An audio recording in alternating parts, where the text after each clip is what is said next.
Welcome back to Holmes, A Century in the Making, the podcast where we dive into the deep history of Holmes Community College. I'm Cassie Wood. And I'm Hannah Stanley. Today we have the privilege of talking with someone whose name and legacy are deeply tied to the school, Mr. Jack L. Holmes.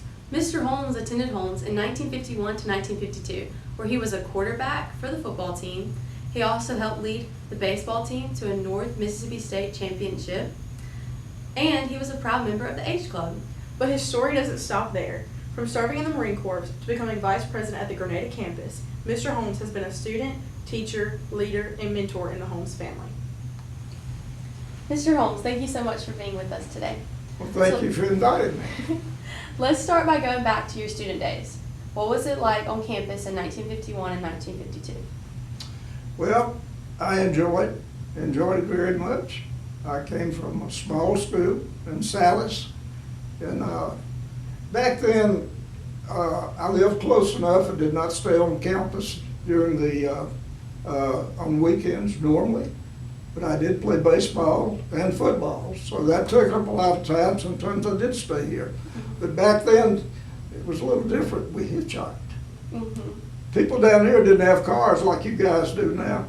I don't know of anybody that went to school here. I'm sure there were a few, but most of us did not have cars. We hitchhiked. You could go out down on 51, stick your hand out and get a ride. It was amazing. You guys have never seen anything like it. That was a big difference, probably. And not many people stayed on campus on weekends. Some did, the ones that lived away from here, but the ones that lived close by normally would go home for the weekend. So you mentioned that you played football and baseball. How was that like being a student athlete at Holmes? Well, it was rather time consuming. I mean, you put in a lot of time, and you didn't have much time extra other than playing sports, but you had to practice. And when the season came up, you had a game, you were going away. So it did take up a lot of your time, but it was enjoyable. I enjoyed it. It was fun. And I had played in high school, and I was an athlete. I considered myself an athlete anyway. But that was an enjoyable part also, yeah. Other than sports, what were some of your favorite traditions, clubs, or student activities during that time? Well, you know, we probably did not have as many activities as you do now. And as I said, with me, I was tied up with studying and sports. I did not have a lot of free time because of that, and not being here on weekends.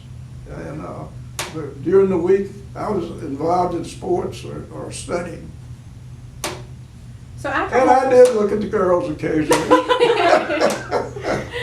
After Holmes, you went on to Delta State, and then you joined the Marine Corps in 1954. How did your time at Holmes really prepare you for that next chapter in your life?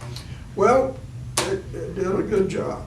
I did not have a lot of trouble. I mean, I had to study at Delta State, and I said I didn't. I didn't play baseball over there. I did play football, and but I had more time to hit the books, so to speak.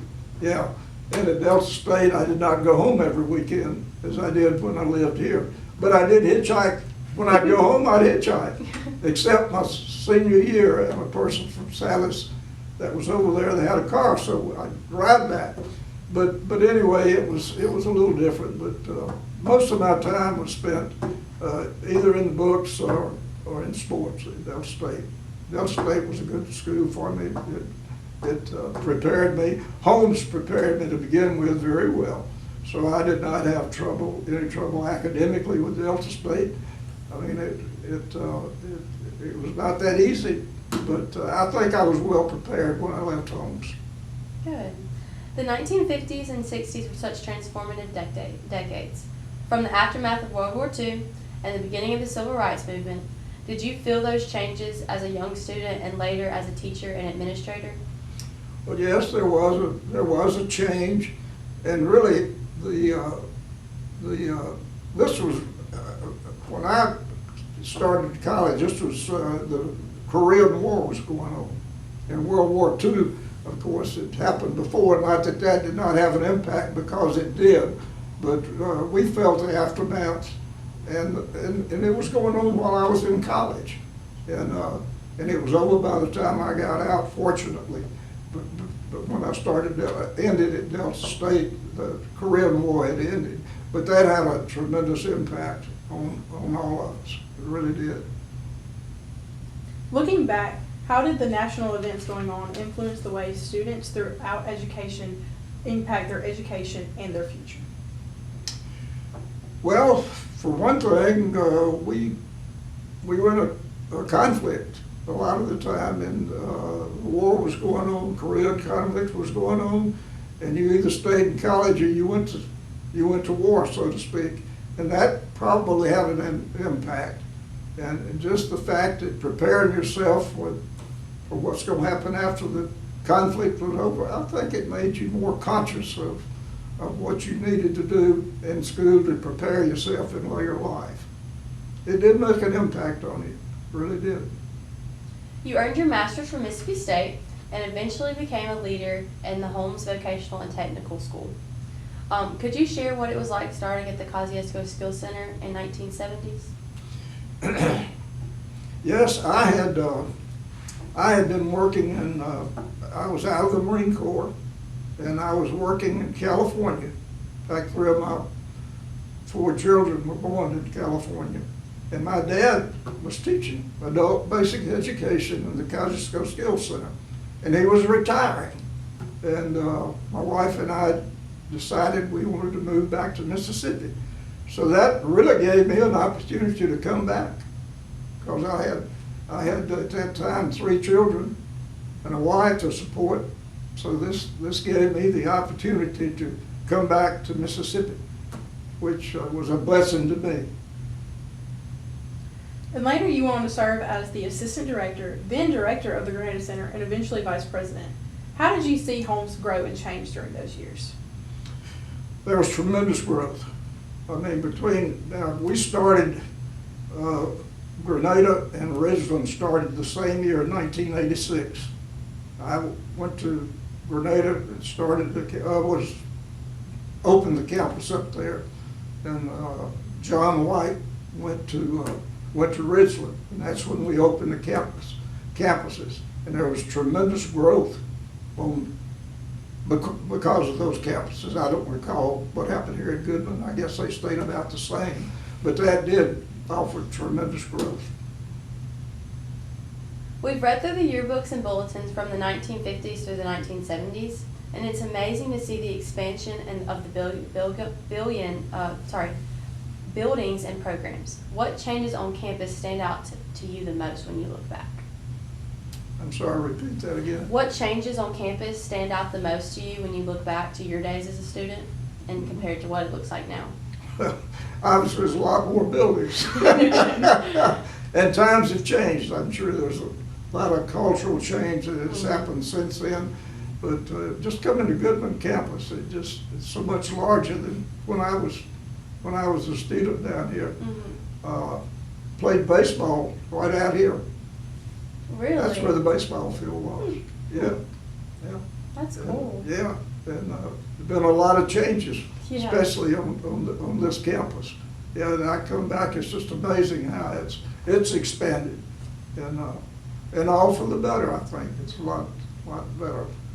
The gym was different, and I understand we had an expansion on it. I'm going to see it later today, I suppose. Yeah.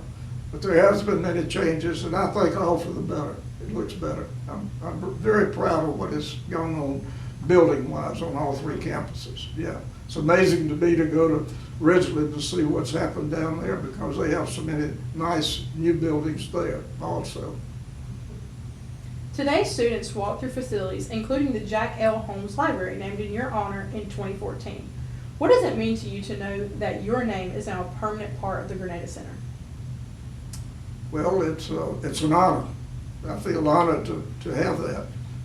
But really, the whole college is named after me, Holmes. I'm being facetious. It's not. It has nothing to do with that, really. But anyway, I'm real proud of that. And I go to Grenada occasionally, and I enjoy going by there. Yeah. But it's an honor to have had that happen to me. I appreciate the college doing that in my name. For students today who have laptops, online classes, and a very different campus life, what would surprise them the most about being a student in your era? I tell you, I'm not sure that the laptops and the phones and all that goes on. I'm an old timer. I've been around a long time. I like to have a book to look at. Yeah, and I'm sure you have a lot taking online courses. I have a grandson that's taking online courses, but to me, and I know a little bit about what's going on with them. But I just feel that to be in class with fellow students with a teacher up front is much better. I think you get a lot more out of your courses by doing that. And I realize at this day and time, that's a sign of the time, so to speak. And some people cannot go to class, take classes other than online. And I appreciate it, and I see nothing wrong with it. But if I had a choice, I would be in class and looking at the teacher. What do you think has stayed the same across the generations at Holmes? Well, the spirit. I think Holmes has always had a strong spirit, school spirit, and I come over here occasionally to ball games, and I'm on the foundation board, so I come over here occasionally, and I still see that Holmes spirit in the faculty and the staff. I think have the same type of spirit and a good attitude. I don't see that much changes insofar as that goes. Before we wrap up, you've dedicated your life to Holmes. From quarterback in '51 to commencement speaker in 2010 and beyond, what advice would you give to a student listening today? Come to school, study hard, listen to what the teachers have to say and follow their instructions. It's just,